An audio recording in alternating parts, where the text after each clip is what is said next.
Assalamualaikum warahmatullahi wabarakatuh. Perkenalkan, nama saya Fairul Syahrani dari kelas 12 MIPA 2 nomor absen 9. Saya Gita Nur Oktavia Mulina Putri, absen 11 dari kelompok 2 PPKN kelas 12 MIPA 2. Perkenalkan, nama saya Dita Nanda, nomor absen 7 di... Perkenalkan, nama saya Farhan Mulyana dari kelas 12 MIPA 2. Perkenalkan, nama saya Hikmah Muhammad Haikal.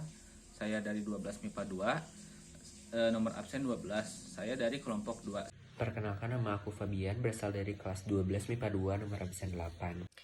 Pada kesempatan kali ini, kami akan mempresentasikan mengenai pelanggaran hak dan pengingkaran kewajiban warga negara. 1. Hakikat hak dan kewajiban warga negara. Warga negara adalah orang-orang sebagai bagian dari suatu penduduk yang merupakan unsur negara. Hak adalah kebenaran, kepunyaan, milik dan kekuasaan untuk berbuat dan memperoleh sesuatu. Macam-macam hak terbagi menjadi 8. Yang pertama hak legal, yang kedua hak moral, yang ketiga hak khusus, yang keempat hak umum, yang kelima hak positif, yang keenam hak negatif, yang ketujuh hak individual, dan yang terakhir adalah hak sosial. Sementara itu, kewajiban adalah sesuatu yang wajib dilakukan untuk mendapatkan wewenang atau hak. Kewajiban dikelompokkan menjadi 5 macam.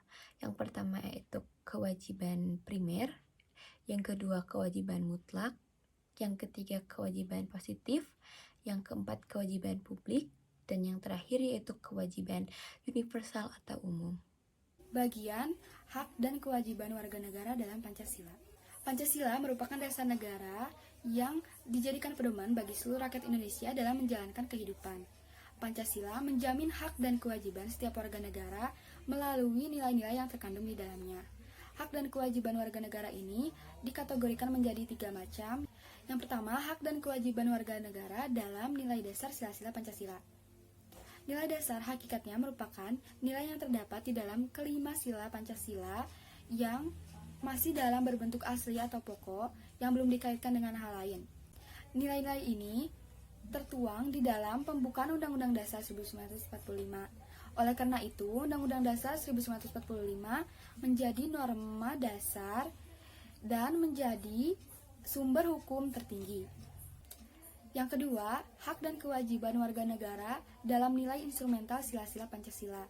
Nilai instrumental merupakan nilai yang terkait dengan arahan, kebijakan, strategi, serta terkait pula dengan lembaga pelaksanaannya. Nilai instrumental merupakan penjabaran lebih lanjut dari nilai-nilai ideologi Pancasila. Yang ketiga adalah hak dan kewajiban warga negara dalam nilai praktis sila-sila Pancasila. Nilai praktis merupakan realisasi dari nilai-nilai instrumental yang bersifat nyata dalam kehidupan bermasyarakat, berbangsa, dan bernegara. Dalam pengalaman praktis inilah akan tampak apakah nilai-nilai ideologi Pancasila sesuai dengan perkembangan zaman, iptek, dan dinamika kehidupan masyarakat. Tentang hubungan hak negara dan kewajiban warga negara. Warga negara dan negara merupakan satu kesatuan yang tidak bisa dipisahkan. Keduanya saling berkaitan dan memiliki hak dan kewajiban masing-masing yang berupa hubungan timbal balik. Beberapa bentuk kewajiban negara terhadap warganya yang merupakan hak warga negara adalah yang pertama mensejahterakan dan memakmurkan warganya, yang kedua melaksanakan ketertiban, yang ketiga melaksanakan pertahanan dan keamanan, dan yang terakhir yaitu menegakkan keadilan. Hak dan kewajiban warga negara merupakan dua hal yang saling berkaitan. Keduanya memiliki hubungan kausalitas atau hubungan sebab akibat. Seseorang mendapatkan hak karena kewajibannya dipenuhi. Misalnya seorang pekerja yang mendapatkan upah setelah melaksanakan kewajibannya. Setelah itu, hak yang didapatkan seseorang akibat dari kewajiban yang dipenuhi oleh seorang lain. Misalnya seorang pelajar mendapatkan ilmu pengetahuan pada mata pelajaran tertentu.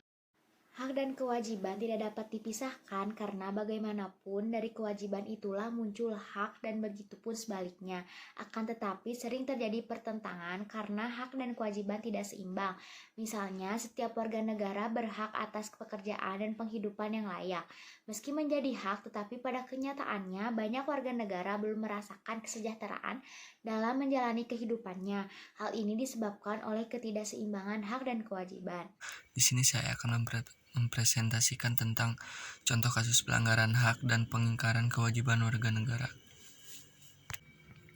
Contoh pengingkaran kewajiban warga negara dibagi menjadi 10. Yang pertama, tidak atau menghindari membayar pajak. Tidak atau menghindari membayar pajak adalah pengingkaran kewajiban sebagai warga negara terhadap pasal 23 ayat 2 UUD tahun 1945 yang berbunyi, segala pajak untuk keperluan negara berdasarkan undang-undang. Pengingkaran terhadap pajak mencakup pajak kendaraan, pajak bumi dan bangunan, pajak penghasil, pajak penjualan, dan lain-lain. 2. Pelanggaran hak asasi manusia lain.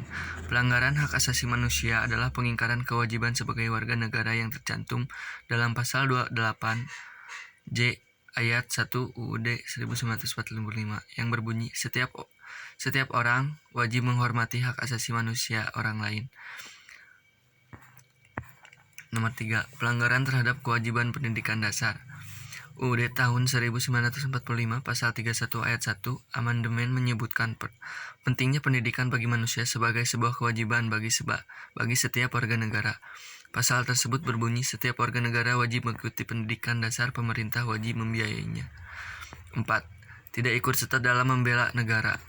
Pasal 30 ayat 1 UUD 1945 berbunyi, tiap-tiap warga negara berhak dan wajib ikut serta dalam usaha pertahanan dan keamanan negara. Contoh pelanggaran dan pengingkaran kewajiban sebagai warga negara dalam membela negara yaitu seorang warga negara yang tidak mau tahu dengan lingkungannya dan negaranya atau melakukan sesuatu yang memecah belah bangsa Indonesia. 5. Tidak ikut serta dalam mencapai tujuan pembangunan nasional. Tujuan pembangunan nasional Indonesia terdapat dalam pokok pikiran dalam UUD 1945 alinea 4, yaitu memajukan kecerdasan umum, mencerdaskan kehidupan bangsa, melindungi segenap bangsa Indonesia, dan ikut serta melaksanakan ketertiban dunia. Saya akan mempresentasikan upaya penanganan pelanggaran hak dan kewajiban pengingkaran kewajiban warga negara. Yaitu upaya penanganan pelanggaran hak dan pengingkaran kewajiban warga negara memiliki beberapa upaya, yaitu 1. Membentuk perundang-undangan yang memberikan jaminan dan petunjuk dalam penyelesaian masalah yang sehubungan dengan HAM ataupun hak warga negara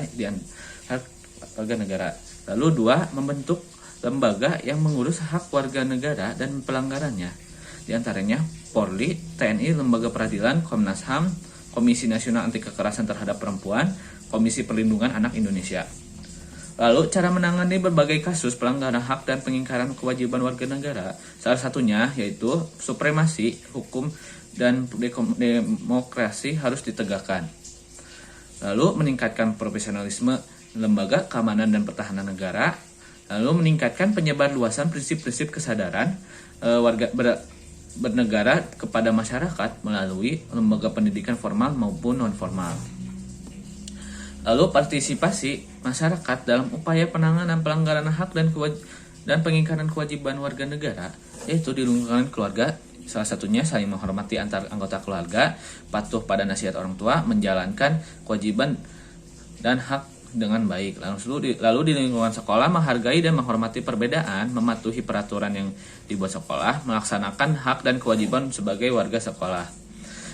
Partisipasi masyarakat dalam upaya penanganan pelanggaran dan hak pengingkaran kewajiban negara, yaitu di lingkungan masyarakat salah satunya saling menghargai dan menghormati antar sesama warga masyarakat. Lalu di lingkungan berbangsa dan bernegara salah satunya sebagai warga negara wajib menaati peraturan atau undang-undang yang dibuat pemerintah. Pada kesempatan kali ini saya akan menyimpulkan mengenai bab pelanggaran hak dan kewajiban warga negara yang tentunya telah dijelaskan oleh teman-teman saya sebelumnya. Dan di sini saya akan menyimpulkan di bab ini ada 5 subbab utama. Yang pertama yaitu hak dan kewajiban warga negara, dan itu tuh di dalamnya tuh berisi tentang pengertian hak, pengertian kewajiban, dan tentunya yang perlu kita ketahui yaitu pengertian warga negara. Jadi warga negara itu telah dijelaskan ya oleh teman saya tadi untuk lebih jelasnya, dan semuanya ini memiliki keterkaitan. Kita lanjut ya ke subbab berikutnya, yaitu hubungan hak dan kewajiban warga negara terhadap Pancasila. Dan ini tentunya sangat sangat berhubungan sekali ya, berhubungan erat dengan Pancasila, karena Pancasila ini adalah dasar negara kita yang harus kita taati dan kita amalkan bersama nilai-nilai yang terkandung dalam Pancasila tersebut. Oke. Yang selanjutnya yaitu hubungan hak dan kewajiban warga negara. Nah, tentunya kita telah mempelajari tadi definisi, terus yang diambil dari Pancasila, dan kita sekarang akan mempelajari mengenai hubungan hak dan kewajiban tersebut. Tentunya banyak orang-orang yang sering tertukar ya mana itu hak dan mana itu kewajiban, dan ini tuh setelah mempelajari bab ini tentunya tidak akan tertukar lagi. Kewajiban yang harus kita lakukan dan hak yang harus kita dapatkan tuh apa aja. Jadi diharap sudah mempelajari bab ini tidak tertukar lagi. Yang selanjutnya yaitu upaya tuh ada pelanggaran hak dan kewajiban. Nah, yang paling menarik di pelanggaran itu tuh ada beberapa poin ya, tapi yang aku tangkap itu poin eksploitasi anak, terus pelanggaran HAM, dan juga perusakan fasilitas negara yang marak terjadi akhir-akhir ini. Kurangnya rasa cinta terhadap tanah air itu yang menyebabkan perusakan terhadap fasilitas negara yang tentunya telah pemerintah kita bangun dengan anggaran yang sangat besar, terus kita sebagai warga negara bukannya merawatnya tapi malah merusaknya, dan itu perbuatan yang salah. Bagaimana sih biar warga negara tersadar akan itu tuh merupakan hak yang salah dan melanggar hak dan kewajiban warga negara? Itu tentunya ada upaya untuk pencegahannya, yaitu dimulai dari basis keluarga, basis sekolah, terus basis masyarakat, dan masyarakat luas seperti itu. Oke, setelah kita mempelajari bab ini, mungkin banyak hal yang mesti kita petik di bab ini dan sangat bermanfaat tentunya. Yang pertama yaitu kita bisa membedakan mana itu hak dan mana itu kewajiban, dan tentunya itu sering sekali tertukar. Terus kita bisa melihat apa sih hubungan hak dan kewajiban yang dihubungkan dengan Pancasila sebagai dasar negara. Mungkin seperti itu ya yang saya dan teman-teman saya tadi presentasikan dan jelaskan. Kurang lebihnya saya mohon maaf, dan saya minta koreksi kepada ibu guru apabila ada kesalahan atas presentasi yang aku lakukan dengan teman-teman aku lakukan. Mudah-mudahan ini bermanfaat bagi seluruh pemirsa yang melihat video kelompok kami ini. Oke, mungkin sebagai penutup, terima kasih atas perhatian Bapak Ibu dan para penonton video. Mohon maaf bila ada salah. Wassalamualaikum warahmatullahi wabarakatuh. Dadah.